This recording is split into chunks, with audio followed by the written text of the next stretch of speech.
आका ने फरमा दिया है कि मोमिनों के लिए ये कैद खाना है। तो कैद खाने में तो उनको आरामदायक तुम्हारी मनपसंद चीजें तो नहीं मिलेगी ना। बेशक बेशक। कैद खाना किसे कहते हैं? जेल में कोई जाएगा तो वो कहेगा कि भाई मेरे को मेरे मनपसंद खाना दो, तो मिलेगा? तो ये वही चीज है कि हमारे लिए कैद खाना है, ये दुनिया हमारे लिए कैद खाना है और काफिरों के लिए जन्नत है। तो काफिरों के लिए जन्नत है, तो इसलिए उन्हें हर चीज उन्हें अच्छी लगती है, हर से अच्छी लगती है उन्हें, क्योंकि उनके लिए जन्नत ही है, उनको आगे कुछ मिलना ही नहीं है। और हमारी जन्नत कहाँ है? वहां पे। तो हमें उसकी तलब में हमें यहाँ से बचना है, दुनिया से बच के जिंदगी गुजारनी है, आखिरत की तैयारी करनी है। मैं आज ये बात इसलिए कह रहा हूँ कि कोई एक बंदा भी मेरी बातों से अगर समझ जाए ना तो बेहतर होगा कि आगे गुनाह करने से थोड़ा सोचेगा। गुनाह ऐसा नहीं है कि हम सोचते हैं कि भाई कोई किसी लड़की को पकड़ के छेड़ दिया तो गुनाह हुआ, कोई ऐसा कर लिया तो।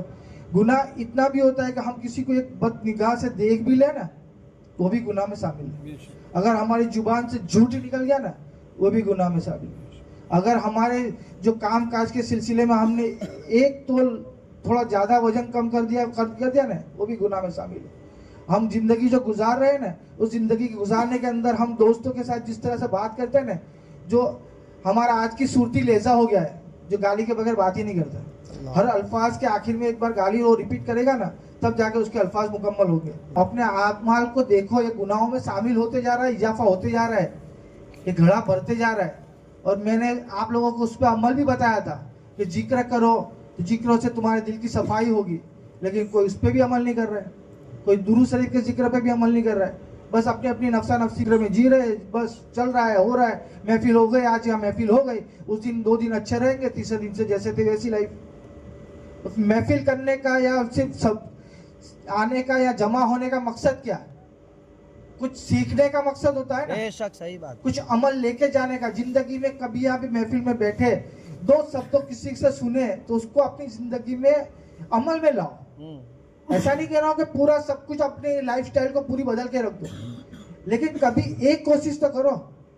आज एक करोगे, कल दूसरी कोशिश में कामयाबी मिलेगी। मैं तुमको एक छोटा सा मिसाल दे दूं खाली। ये जो लिबास है ना, हम इस्लामिक लिबास पहनते हैं, ये लिबास में भी अभी तासीर होती है। जब ये पहना हुआ रहता है ना, तो हमें एक फीलिंग आती है, हम मुसलमान, हम ईमान वाले, हमें नमाज पढ़नी चाहिए, हमें दुआ मांगनी चाहिए, हमें अल्लाह की याद आती है। इस लिबास में भी एक होता है लहजा। हम जिस लिबास से घूमते हैं ना, उस पर कभी ये फीलिंग नहीं आती, लेकिन जिस दिन ऐसे लिबास, ऐसे इमामा पहन के अगर तुम में लिख लोगे ना, तो तुम्हें ख्याल आएगा, अल्लाह रब्बुल इज्जत का ख्याल आएगा। इसलिए गौर और फिक्र करो, अपनी जिंदगी को बदलने की कोशिश करो। आने वाला महीना बड़ा बाबरकत महीना है, रमजान मुबारक का महीना है। आप सबसे गुजारिश करना चाहूंगा कि आज से ही तैयारी कर लो। मेरे आका साबान के महीने से तैयारी शुरू कर देते थे, आका साहबा तमाम साबान से तैयारी शुरू कर देते थे रमजान की आमद के लिए।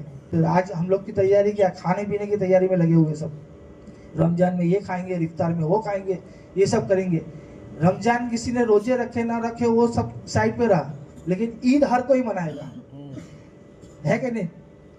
ईद हर किसी की है, भले रोजा रखा हो कि ना रखो, ईद हर किसी की है। ये कैसा हिसाब है? रोजेदार जो अपनी रोजा पूरी महीना जिसने रोजा रखा, ईद उसके लिए है, क्योंकि उसने महीना मेहनत की, उसको इनाम मिल दिया जा रहा है, ईद के तौर पे उसको इनाम दिया जा रहा है, उसके लिए ईद है। हम रोजा ना रखे और फिर ईद भी मनाए तो फिर हमारे लिए बेकार की बात हो गई। तो मैं खाली मुस्फिरा यही देना चाहता हूँ कि जिंदगी में कुछ भी करो, कुछ भी करो, कोई भी अमल करो, कोई भी अमल करो, लेकिन एक बार गौर और फिक्र करो, उस रब्बुल आलमीन की निगाह है, हर जगह है, हर लम्हा है, हर अपनी सेहरत से भी ज्यादा करीब है। अल्लाह हर कुछ देखता है।